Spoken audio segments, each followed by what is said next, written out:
So anyways, everybody wants to see the welds.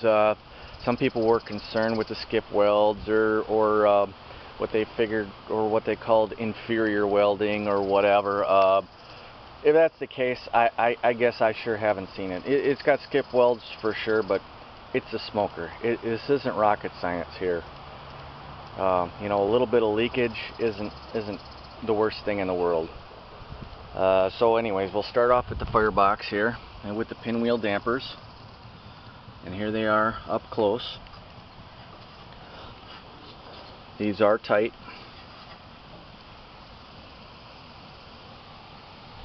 And there's the protector flange anyways.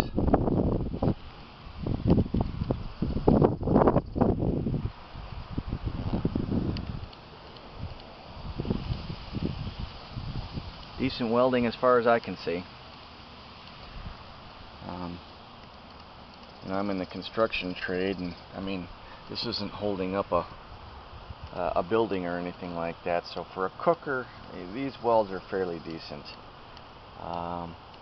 Yeah, could they spend more time getting these, welding these with a full bead? Absolutely. Is it necessary? Absolutely not. You can kind of, let's see the edge here, kind of see how it fits. I've had 4 cooks on mine already, and you can see it's a fairly tight fit all the way around.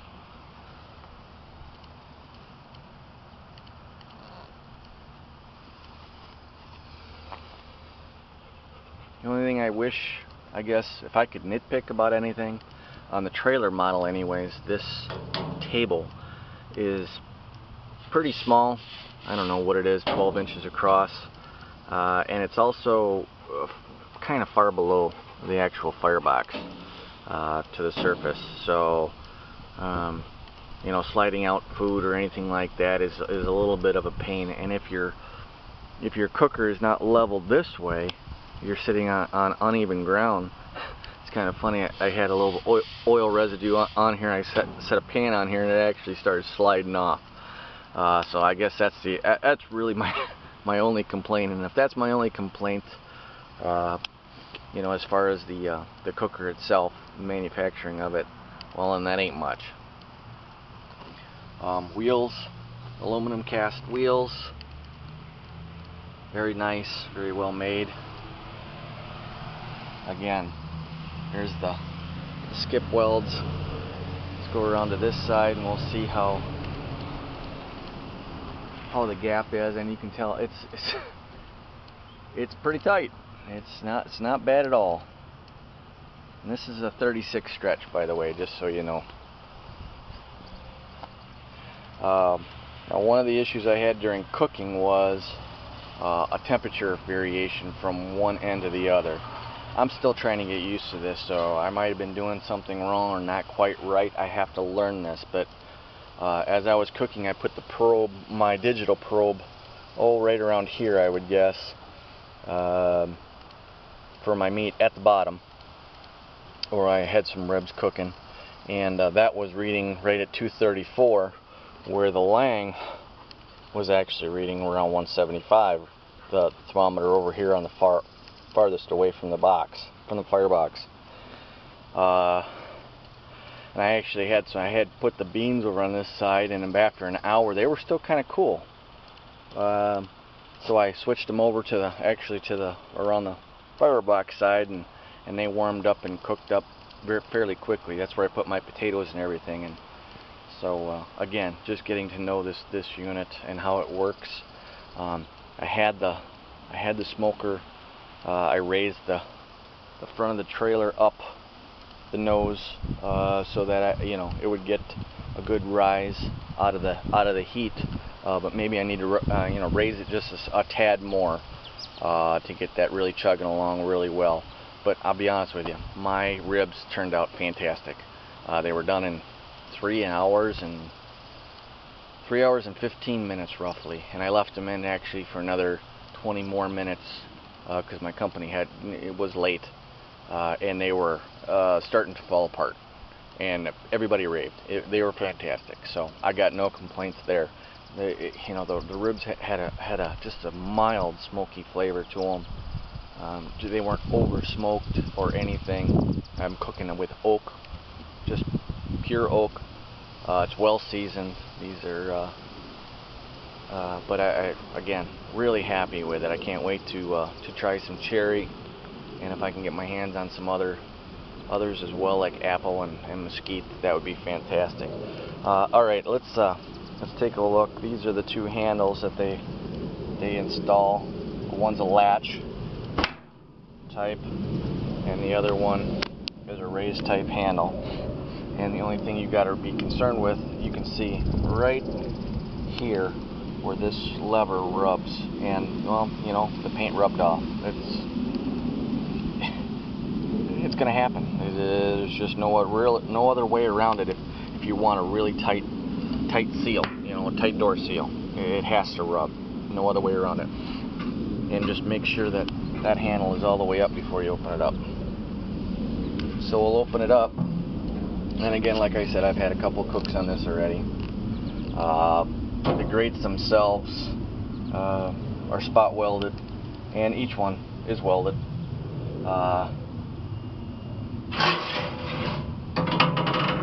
You know, well done. Let's take this grate out, and then we'll also take this grate out. I've cleaned this several times, but I haven't cleaned the actual pan itself, and I need to do that. The actual and what I did, actually, I got a tip from a friend that also owns a Lang, and so they use a wire feed welder to weld these, and we get there is a lot of spatter. And one of the things that on this plate, you get a lot of the spatter, you know, even smaller than BB size, I guess, all over, and doesn't let you scrape it very cleanly. So what I did was I got a flapper sander for my angle grinder, 4-inch, and it took me all of 10 minutes. And I just went through and I sanded it down and got rid of all those BBs, and then washed it down, and now I have a nice smooth surface. Now it'll be easier to clean and scrape. I guess, you know, that's part of the process. You know, you kind of wish Lang would have taken care of themselves. Maybe they don't see it as big of an issue. You know, maybe it isn't, but in order for me to get a scraper in there and scrape up grease and whatever, it needs to be a fairly level surface, clean level surface. So I guess that's the only complaint. Here is the grease drain right there, if you can see it. That's the channel that goes into it, and it's welded all the way around. Now I noticed on somebody's post that they had said that there's a gap at the bottom, and that they've got grease dripping, and they were worried about a grease fire or whatever. And I'm here to tell you right now, I've taken a look at this, and this is entirely by design. So we're gonna actually go around here, and we're gonna go take a look in the Firebox real quick. And you can see that's the smoke chamber, and in the far back you can see where that grease tube runs through this smoke chamber. Alright, well, when you're cleaning the Lang, and even when you're smoking with it, condensation will form in this little area right here. Well, when you're cleaning it, or condensation, it's got to go somewhere. It can't, if it sits in the bottom there, it's going to end up rusting out over time, the bottom of your cooker. So what Lang did was that tube that goes through from the grease drain above, as it goes through the bottom of the cooker, they left a gap around it. So if you look at it, it looks like it's not welded, and it's you know, bad workmanship. But I'm here to say right now, that's by design, at least as far as I can tell. You drop the nose of your cooker down a little bit, and it drains out, and you'll see streaks of creosote and water mixture running down the outside of that drain line. And really, that's all that is. And just here's a real quick look of of the door itself. You see they got nice cross bracings so that obviously the cooker gets quite warm, so the door stays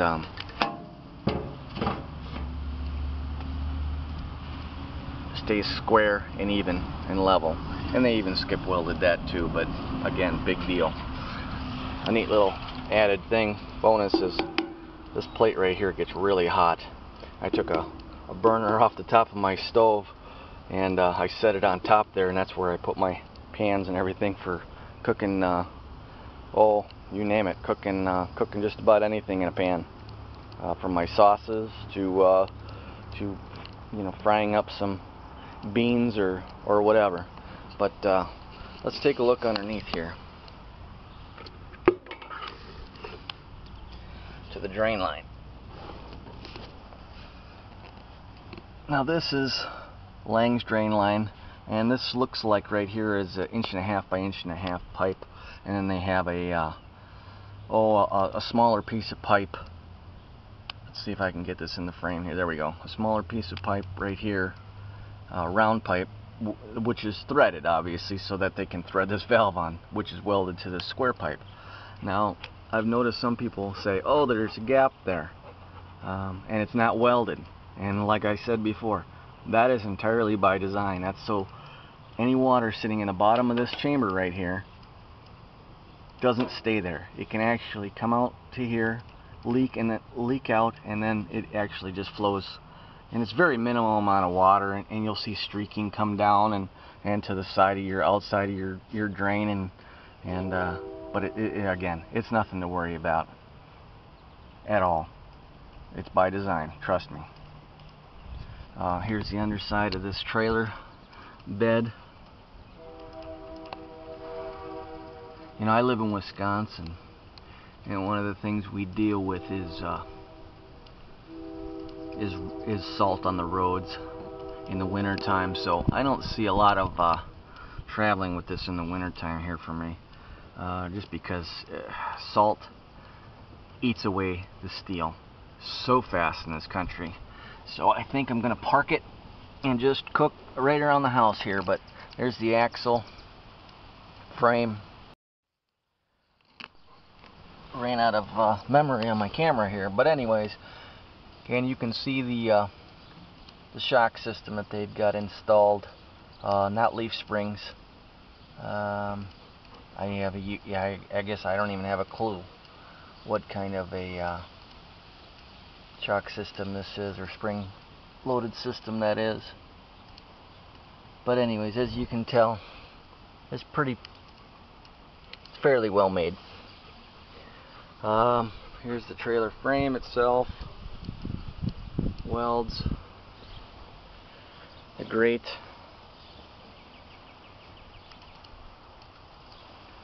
we've got some pine pollen around here now, so it's kind of dusting up my cooker. But there's the front support of the trailer.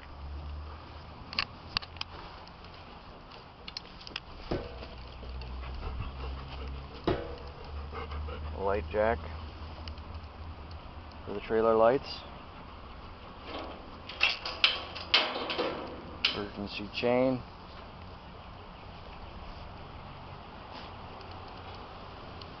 Man, I love this big basket in the back here. Cooler, chairs, table, no matter anything you want to carry in this thing, should be plenty of room. I even got room. I put my magnetic level in here for my cooker, so that I can check the level as I'm starting to fire it up.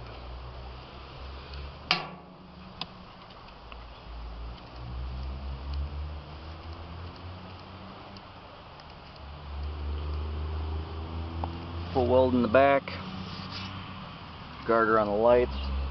Like I said, I got no complaints. I've seen some posts kind of nitpicking this apart.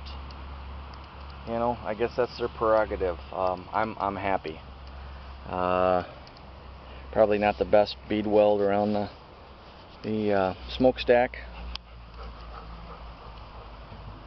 It's a better weld on this side than the other side, but just puddle weld.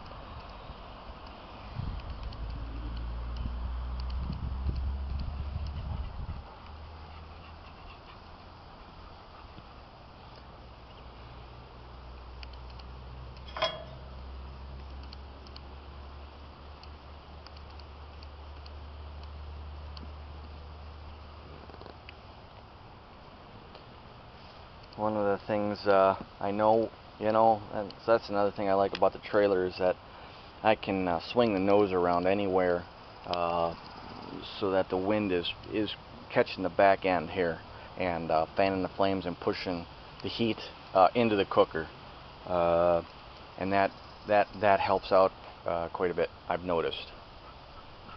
Also, again, raising the nose,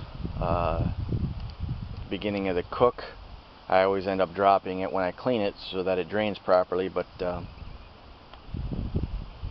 again, I got no complaints here.